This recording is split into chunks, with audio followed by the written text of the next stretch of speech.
Okay, welcome back to the channel once again. It is Plavi and Stana here with the LB podcast. This is a quick one. We are going to do our end of season awards for the Premier League.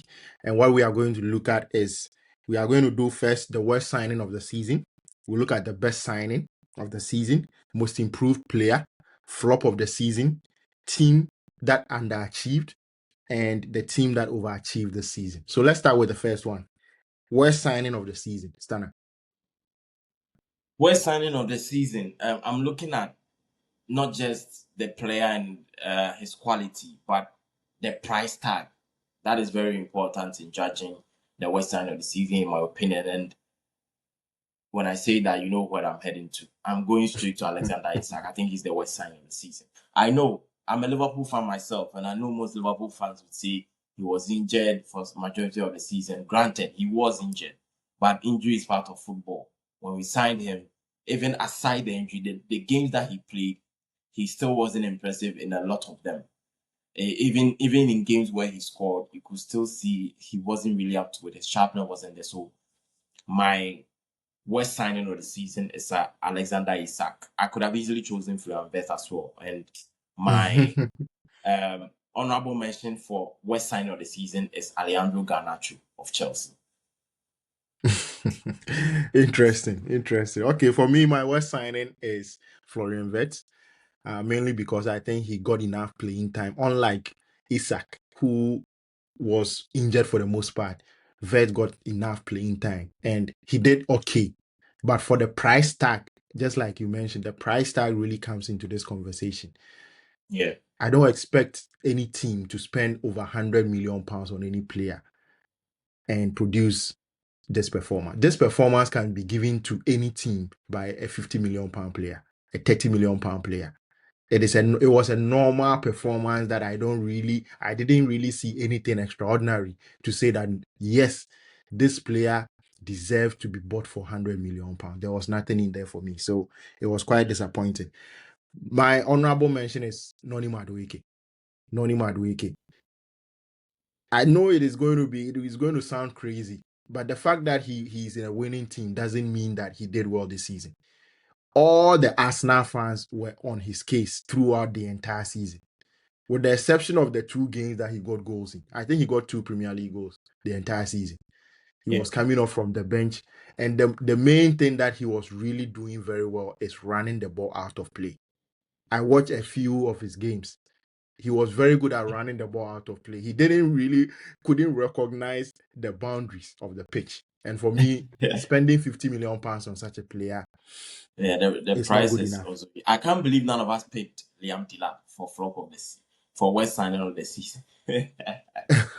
Yeah, that is also an honorable mention. But I do consider the team he was coming from. He wasn't such a big The deal. price tag He as wasn't well. such a big deal. Yeah. So, okay. So the next one is the best signing of the season. Yeah, my best signing of the season is Antoine Semenyo. I think his general move from Bournemouth to Manchester City is what actually propelled them to stay in the title race as long as they did. I think if I'm looking at the entirety of the season and the impact that he brought to Manchester City side, especially at the time when Erling Haaland goals dried up a bit, he was the one that was carrying Manchester City's attack, scoring week in, week out for them.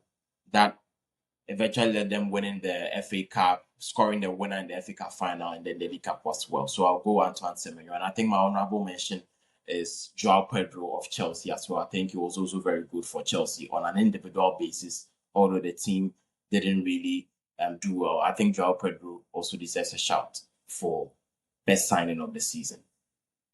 Yeah, my best signing of the season is Semenyo as well, and I think he's by far there's no one even close that I can think of. I Maybe think you would say I was thinking about Maguire as well. I think he was also really important for Man City. yes. But Yeah, yes, Semenyo's goals were really important in the run. yeah, that is true. So mine is Semenyo as well. I wouldn't say a lot about this. Let's go to flop of the season. So flop of the season shouldn't be someone who was signed this season.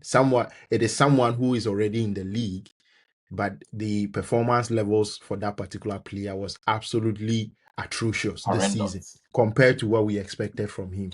So I'll start first, and my flop of the season is Cole Palmer, given that this season I actually didn't really see him this season. He was absolutely anonymous in most of the games and throughout the whole season. So that is why I would go for Cole Palmer. What about you?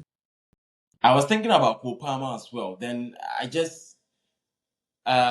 think I knew you would go for Cole Palmer. I was trying to go for someone else. Then it just hit me that I have a player that was nominated for the Ballon d'Or. He was in the Premier League team of the season just last year and had an absolutely horrendous season in Alexis McAllister.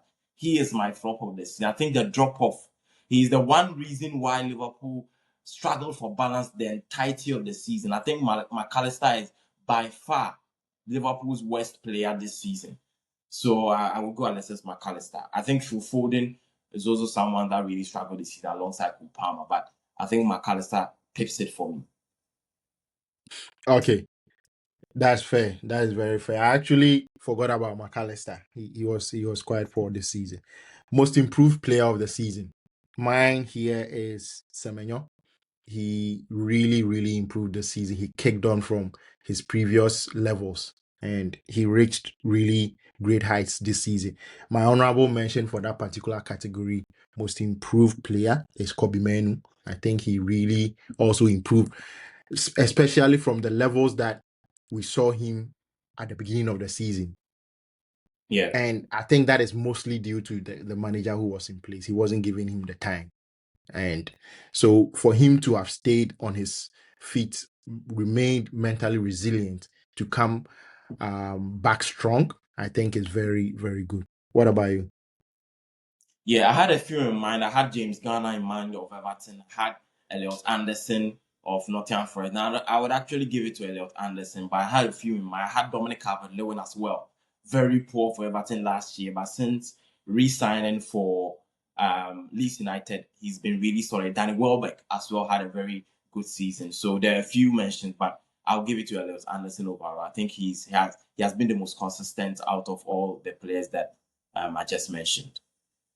Fair enough. Fair enough. Good to hear some new names thrown in there. The team that underachieved the most this season, undoubtedly, is Liverpool, finishing 24 points behind the points tally from last season. Yeah. Absolutely atrocious. Absolutely atrocious. I think it's the biggest drop off ever in the Premier League era. Is that correct? Correct me if No, I'm it's wrong. actually But the third worst title defense in Premier League history. okay. Statistically, we got 60 points. I think the first is Chelsea. The next is Leicester. No, the first is actually Leicester City. They dropped.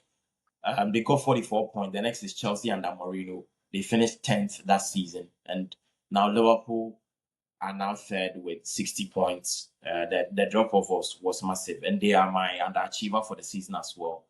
Chelsea. I was Hmm. also thinking about Chelsea because after winning the Club World Cup, most people would have thought Chelsea would kick on, but yeah, I think Liverpool. It's a non-contest. Liverpool takes that title for last season.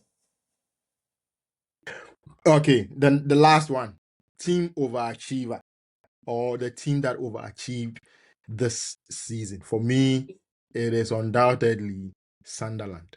From championship, from relegation straight to Europe. Man, that is absolutely crazy to achieve that feat. But my honorable mention will be United. Looking at where Carrick picked the team and where they were able to finish. And I think they also finished about over 20 points above what they did last season. So that is a massive improvement, massive, massive improvement. Like it is absolutely mind boggling to be able to Yeah, improve that much over a single season. So at the very least, that is what gives me hope that Liverpool might be able to turn things around next season. What yeah. about you? With the overachievers, if I'm looking at the manager, I would have probably got Daniel Farker. I think Daniel Farker has been in the Premier League for a couple of times with Norwich City, and they always went down. And his ability to change. I remember a game they faced Manchester City at the Etihad. It's actually a game that they lost, but the way they came back, they were 2-0 down at first half in the first half. Came back and drew 2-2 before a last minute Phil Foden winner got the winner for Manchester City. I think since then, the formation change in that second half is what he carried through all throughout the season. I think his improvement, he's learned from his past mistakes with Norwich City. So he's the most improved manager for me, in my opinion. But as I said, when we did the manager of the season, I think Keith Andrews is one manager that I think I need to give a lot of flowers to him again, because even though other managers like Lebrie of Sunderland, they were all tipped for relegation and they are going to Europe. That's a remarkable thing. But I think that one thing that stands out for me in terms of Keith Andrews is he's never managed anywhere. All the managers in the Premier League are managers that have managed before. They have an experience of managing clubs. But this is a set piece manager coming in his first ever job, replacing someone that has been in a job for over the best part of a decade. Their best manager probably in their entire history, in Thomas Frank, comes in and then he brings that sort of stability. They were never in the relegation zone even at any point, and they even would have got a Europe finish if they were able to win at Anfield. So I think from that point of view, Keith Andrews takes it for me or Brentford as a club takes it for me when I'm the conversation about overachiever comes into my head. So I would go for Brentford. Okay, so that is how we ended today. Thank you very much for watching the video. Don't forget to subscribe, hit the like button, also comment down below. Let us know your picks for all these categories in the comment section. Take care. See ya.